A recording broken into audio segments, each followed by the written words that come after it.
په اتباع د رسول الله صلی الله علیه وسلم کې چې صحابه کې وسمره اتباع وه. عبد الله بن عمر رضی الله تعالی عنہ به چې کله مدینه منورې نه مکې معظمې طرف ته تلو نو په دې لاره کې یو ونه وه او دغه عبد الله بن عمر رضی الله تعالی عنہ به د ونې لاندې کېناست، آرام به یې کو، ډیر سکون ورته میلاو شو، راحت ورته میلاو شو په دې ونې د لاندې کېناستلو کې. چا ورته نه تپوس وکړو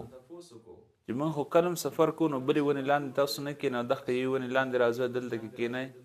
وجه څه ده؟ دې کې خصوصیت څه دي؟ عبدالله بن عمر رضی الله تعالی عنه ته فرمایي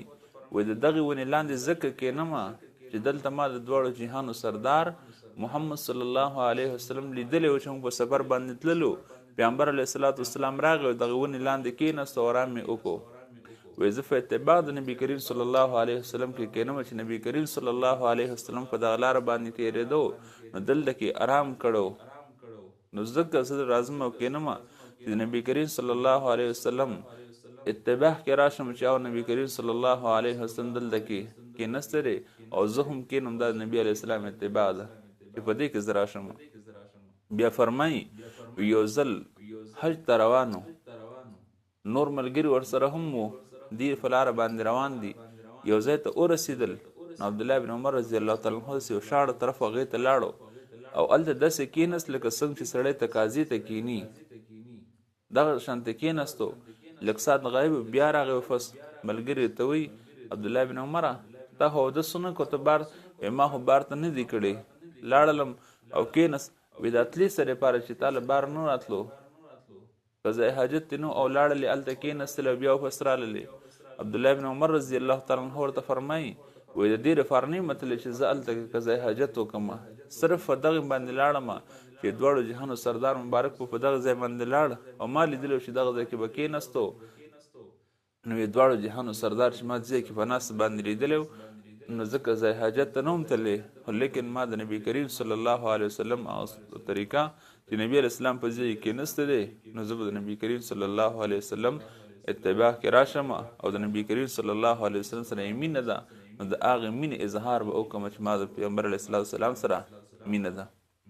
صحابه کرامو به د نبي علیه الصلاة والسلام دومره احترام لرلو. یو صحابي په باره کې راځي چې دغه صحابي ویښتان چې کومون ویښتان دا له غوندې کې ګروند او کلک و سخت و، نو ده به ډېر زیات کوشش کو چې زه خپل دا ویښته په مز باندې واړوم یو طرف ته بل طرف ته،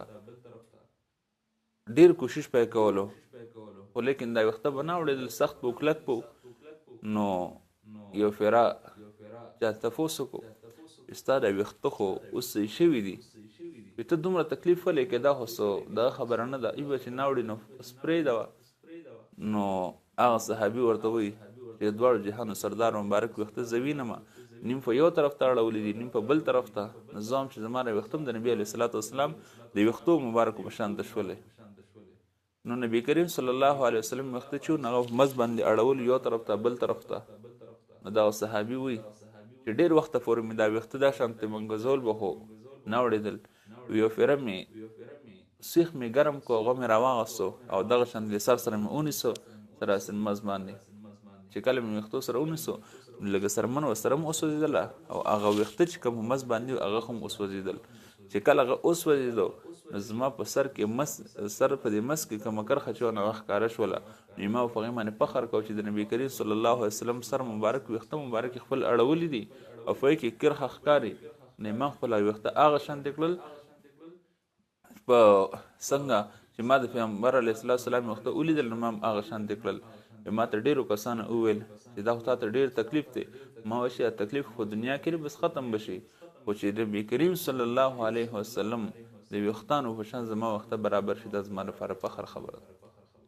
دومره به هغې د پیغمبر علیه الصلاة والسلام سره مینه ساتله. الله تعالی دې زموږ استاذ هم د پیغمبر علیه الصلاة والسلام سره مینه محبت پیدا کړي.